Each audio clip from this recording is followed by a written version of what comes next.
अब गोस्वामी जी वर्णन करते हैं, वे वो प्रकट कृपाला दीन दयाला कौशल्या हितकारी, ठीक है। और उसके पश्चात गोस्वामी जी कहते हैं, भूषण बन माला नैन विशाला शोभा सिंधु, वो भी ठीक। पर अब श्री राम का नाम बोले शोभा सिंधु खरारी।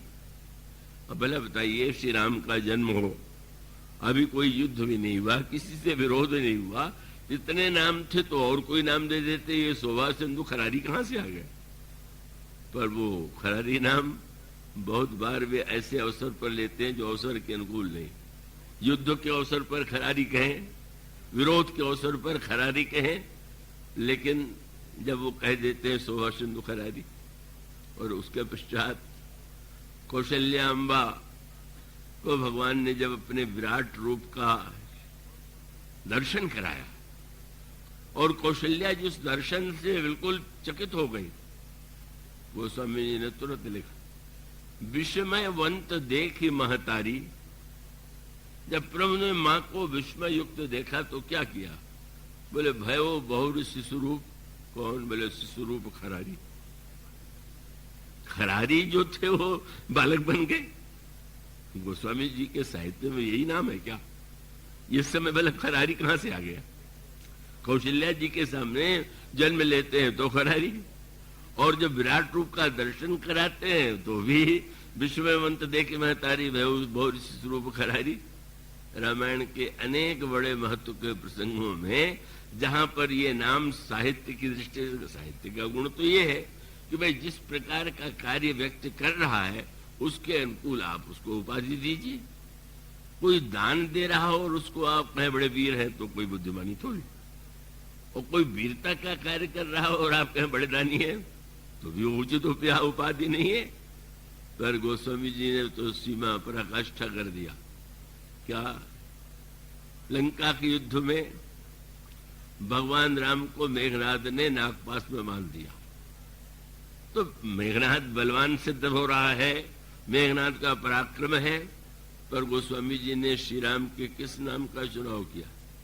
बोले व्याल पास बस भय खरारी, सुबस अनंत एक अधिकारी। खरारी जो थे वो आज नागपाश में बंध गए, तो मेघनाद कह देते खरारी क्या हुए?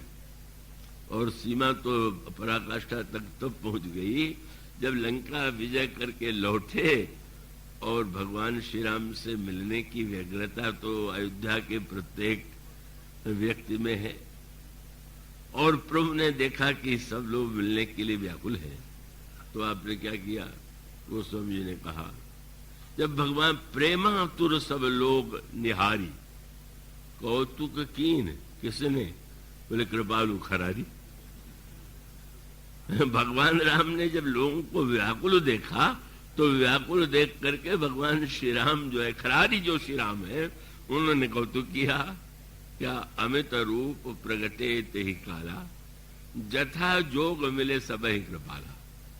भगवान श्री राम ने जितने अयोध्यावासी हैं उतने रूप बना लिए, और जो जिस तरह का नाता है उससे उस प्रकार का व्यवहार किया, और छनमह सब ही मिले भगवाना मरम यह कहू न जाना।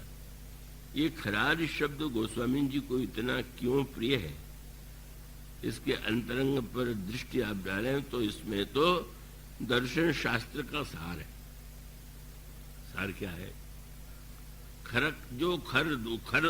खर दूषण त्रिशिरा से भगवान का युद्ध हुआ, उसमें इसका आपको उत्तर संकेत के रूप में मिलेगा। इन 14,000 राक्षसों ने ब्रह्मा से यही वरदान मांगा कि हमें दूसरा कोई न मार सके, हम मरे तो आपस में ही मरे, दूसरा हमारा वध न कर सके।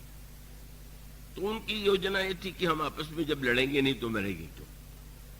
इसलिए जब हम लोगों में इतना प्रेम संबंध है तो क्यों लड़ेंगे, क्यों मरेंगे? चाहे ब्रह्मा चाहे चाहे अगर हम लोग निश्चय कर चुके हैं कि नहीं लड़ेंगे तो नहीं मरेंगे।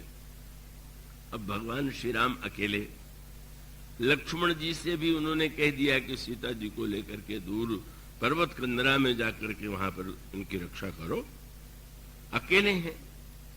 और युद्ध जब सामने हो रहा है तो गोस्वामी जी ने कहा, भगवान राम ने एक अनोखा कार्य किया। क्या? सुर मुनि सहे प्रभु देख, माया नाथ अति कौतुक कियो। क्या किया? ये जो 14,000 राक्षस थे, प्रभु श्री राम ने सबको राम अपना रूप दे दिया। ये साधारण प्रसंग नहीं है।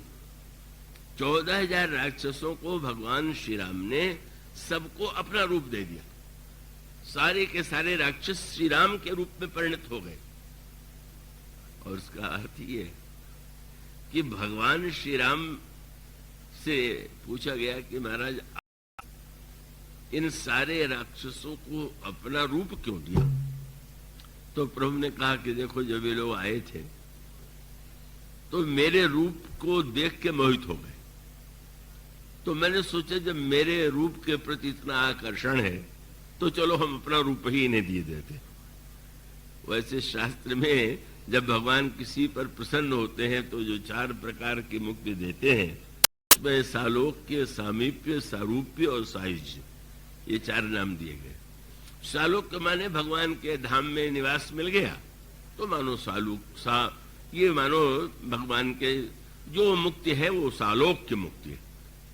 और लोक में भी पहुंच करके अगर भगवान के पास रहने का अवसर मिला तो ये सामीप्य मुक्ति है। और भगवान अगर उस लोक में अपना रूप दे दें तो ये सारूप्य मुक्ति है। और भगवान अगर अपने में लीन कर लें तो ये सायुज्य मुक्ति है। इस तरह से शास्त्रों में मुक्तिका की भाषा बताई गई। तो अब 14,000 राक्षसों को भगवान ने यदि अपना रूप दे दिया तो जैसे लोक में यहाँ भी स्वरूप दे दिया, कितनी बड़ी विडंबना है। क्या? अब इसका सूत्र ये है कि श्री राम तो सब में होते हुए भी भीतर है, बाहर से श्री राम नहीं दिखाई देते। पर यहां तो श्री राम जो है बाहर से भी दिखाई दे रहे हैं। लेकिन समस्या यही, ये जो खर शब्द है उस राक्षस का भी नाम है, और जो कठोरता निर्दयता की वृत्ति होती है उसको भी खर कहते हैं। श्री राम के प्रति द्वेष की बुद्धि पहले बना लिया कि हमारे शत्रु हैं, और सामने देखते हैं तो राम दिखाई दे रहे। राम मेरे शत्रु हैं, राम मेरे ऊपर, ये सामने खड़े। अगर उसी समय ये देख लेते कि हम कौन है तो झगड़े मिट जाता। लेकिन वो तो दूषण का भाई है ना, ये दूषण वाले सामने को देख पाते हैं, अपने को तो देखना जानने का अभ्यास होता ही नहीं। परिणाम क्या हुआ? देखत परस्पर राम कर संग्राम रिपु दल लरी मरो, लड़के मर गए। खरारी का अभिप्राय क्या? भगवान तो परम कल्याणकारी है, वो कौशल्या जी के सामने भी रूप बदल लेते हैं, अयोध्या वासियों के सामने भी रूप बदल लेते हैं। पर अंतर इतना है कि जिनके मन में खरत्व होता है वे द्वेष करने लगते हैं, और जिनके अंतःकरण में प्रीति होती है, भावना होती है, वही उनके उस रूप को पाके धन्य हो जाते हैं।